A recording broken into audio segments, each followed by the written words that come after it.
तो आज हमारे साथ है डॉक्टर सिराज साहब, जो कोटक कंपनी में टेरिटरी मैनेजर की पोस्ट पर इस टाइम है, और ये आपको लहर के बारे में बहुत ही अच्छे तरीके से जानकारी देंगे। इस टाइम पर जो हमारी क्रॉप चल रही है, जैसे पेपरमेंट या शिवाली या गन्ने की फसल, और आने वाले टाइम में धान की फसल भी आने वाली है, तो इसके लिए किसानों के दिल में ये रहता है कि हमें ट्रिलिंग और ग्रोथ ज़्यादा से ज़्यादा कैसे मिले। तो डॉक्टर साहब जरा अपने प्रोडक्ट के बारे में हमारे किसान साथियों को बताइए स्पेशली कर। सभी किसान भाइयों को सत श्री अकाल, आदाब, नमस्कार। और मैं किसान भाइयों, आज जो हम जिस पे बात करने जा रहे हैं वो लहर नामक एक प्रोडक्ट है जो कोरियन तकनीक पर आधारित है। तो मैं एक बार उसका दिखाना चाहूँगा आप लोगों को कि ये लहर नाम से प्रोडक्ट आता है, और यहाँ आप देख सकते हो लिखा कोरियन टेक्नोलॉजी, आप ये पढ़ सकते हो। और पीछे आपको इस तरीके की छपाई मिलेगी, ओरिजिनल ही प्रोडक्ट आपको लेना है मार्केट से। इसके बारे में ये पूरी जानकारी आपको देंगे। तो जैसा कि लहर के बारे में बात करते हैं, लहर है कोरियन तकनीक पर आधारित एक उत्पाद है। जो अब हम बात करते हैं, अभी गन्ने शुगर केन की बात कर रहे हैं, तो शुगर केन में ये ट्रिलिंग के लिए, कल्ला बढ़ाने के लिए और गन्ने की अधिक मोटाई करने के लिए, सारी चीज़ों के लिए इसका यूज़ करते हैं। तो लहर जो है, पहले उसकी बात करते हैं कि लहर के अंदर दाना किस टाइप का निकलता है। इसके अंदर जो हम पाउच बनाते हैं, वो पहले तो पैकिंग की बात करते हैं। ये 2 किलो पाउच में है, इसकी 2 किलो 1 किलो पाउच, और इसका 10 किलो की बुकेट बाल्टी होती है और 20 किलो की बाल्टी होती है, और 20 किलो की मटकी में ये अवेलेबल होता है।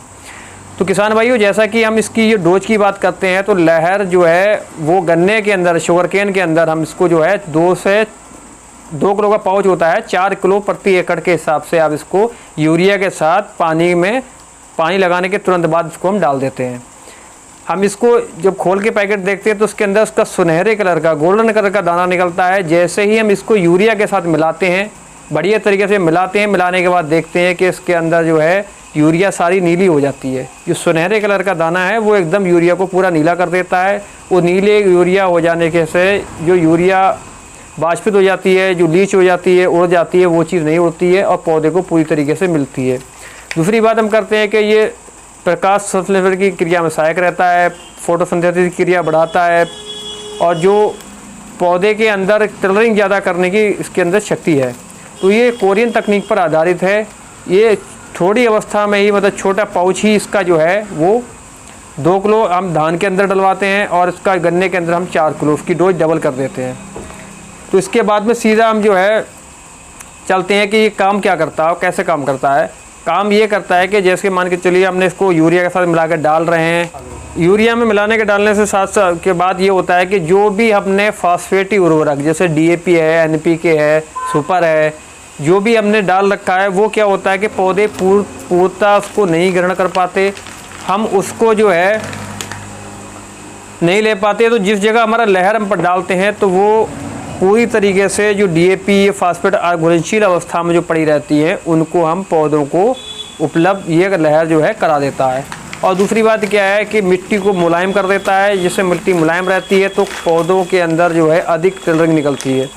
दूसरी बात क्या है, गन्ने में ट्रिलिंग के साथ साथ इसका गन्ने में जो है रोगों से लड़ने की क्षमता को बढ़ा देता है। जब रोगों से लड़ने की क्षमता बढ़ जाती है तो पौधा स्वस्थ रहता है, और फिर उसकी पैदावार जो है वो अच्छी रहती है। फिर गन्ने की मोटाई और गन्ने की लंबाई तक इसमें जो है ये काफ़ी सहायक रहता है। तो अब दूसरी बात क्या होता है कि इसको किसान भाइयों के दिमाग में आती है कि ये फिर जो है 2 से या 4 किलो का पैप हमारे छोटी सी मात्रा जो हमारे खेत में कैसे काम करेगी। जबकि आजकल आम ये हो गया है कि किसान ये चाहता है कि मेरे को लगभग 10 किलो का जाके मतलब पूरा थैला मांगता है। तो इसको हमने ये कोरियन टेक्नोलॉजी पर बनाया है। तो इसको कोरियन टेक्नोलॉजी बनाने का एक सीधा माध्यम ये भी है कि हम जो थोड़ी अवस्था, थोड़ी मात्रा पड़ती है खेत के अंदर, तो उससे हमारे जो है पूर्ण तरीके से जो है फसलों को मिल जाता है। अब हम बात करते हैं, चीज कहना चाहूँगा, आज के ज़माने में सबसे ज़्यादा नैनो टेक्नोलॉजी की तरफ को ही किसान जा रहा है। नैनो टेक्नोलॉजी ज़्यादा है, कम चीज़ और बेनिफिट ज़्यादा देखने को आपको मिलेगा। हुमिक एसिड है, एकड़ में आधा किलो डालते हो, पूरा इतना बड़ा एकड़ होता है, पूरा रिजल्ट भरपूर मिलता है। नैनो टेक्नोलॉजी ज़्यादा अच्छी रहती है। हाँ, तो मैं वही कहना चाह रहा हूँ कि एक तो पहली बात तो इसका जो दाना है, ग्रेनुल है, वो बहुत ही ऐसे इस टाइप का बना हुआ है कि यो माइक्रो में तो छोटे छोटे अवस्था बना हुआ है। जिस तरीके से हम इस पर टेक्निकल जो भी हमने इसमें लगा रखा है, वो टेक्निकल पूरी तरीके से उसने अपने अंदर शोषित कर लिया है। और दूसरी बात क्या है, मान के चलिए जैसे कोई जैम है, अगर इस बनाने के दो तरीके होते हैं। एक विधि ये होती है कि फ़र्श पे दाना फैलाने के बाद उस पर स्प्रे कर दी जाती है। दूसरी विधि ये होती है कि उस पर इसको जो जहाँ पर हम लहर बनाते हैं, ये कोरियन तकनीक हमने इस पर क्यों लिखा है, क्योंकि कोरियन तकनीक से हमने टेक्नोलॉजी लेने के बाद उसको हमने जो है ऐसी अवस्था में बनाया है कि इस पर जो भी हमने टेक्निकल लगाया है वो बिल्कुल ही पूर्णतः उसमें जो है दाने पर कोट हो जाता है। उसका ये होता है कि जिस जगह ये बनाते हैं उस जगह पर जो है हमने मतलब -डिग्री टेम्परेचर में इसको हमने कोट किया है। इसके दाने के ऊपर जो भी टेक्निकल हमने डाले हैं वो -डिग्री टेम्परेचर पे।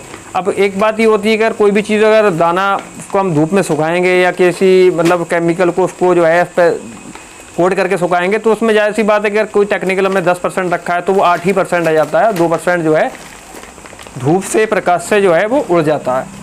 लेकिन जब वहाँ पर हमने उसको -डिग्री टेम्परेचर में इसको बनाया है तो -डिग्री टेम्परेचर का मतलब ये है कि फिर वो जो भी दाना हमने कोट किया है वो पूर्णतः इसमें असरदायक है और पूरी तरीके से ये है कि किसान को जो है अब अगर ये थोड़ी मात्रा है तो उसको ले जाने में सहायक होगी, ट्रांसपोर्टिंग के भाड़े भी उसके कम रहेंगे। अब मान के चलिए सपोज किए फॉर एग्जांपल अगर कोई भी आदमी जो है अगर 10 एकड़ का मटेरियल लेने जा रहा है, अगर वही मटेरियल उसका 10 किलो 20 किलो पर एकड़ का पड़ेगा तो उसको पहले कोई अपने ट्रांसपोर्ट के लिए कोई गाड़ी जीप या मोटर कुछ लाना पड़ेगा, जिस वजह से वो अपने 10 एकड़ का मटेरियल ले जा सकेगा। लेकिन अगर हम सपोज की सीधी बात करते हैं तो लहर की, तो लहर अगर 10 एकड़ में पड़ रही है तो 4 किलो पर एकड़ के हिसाब से 40 किलो बाइक पर भी बांध के आराम से आसानी ले जाएगा।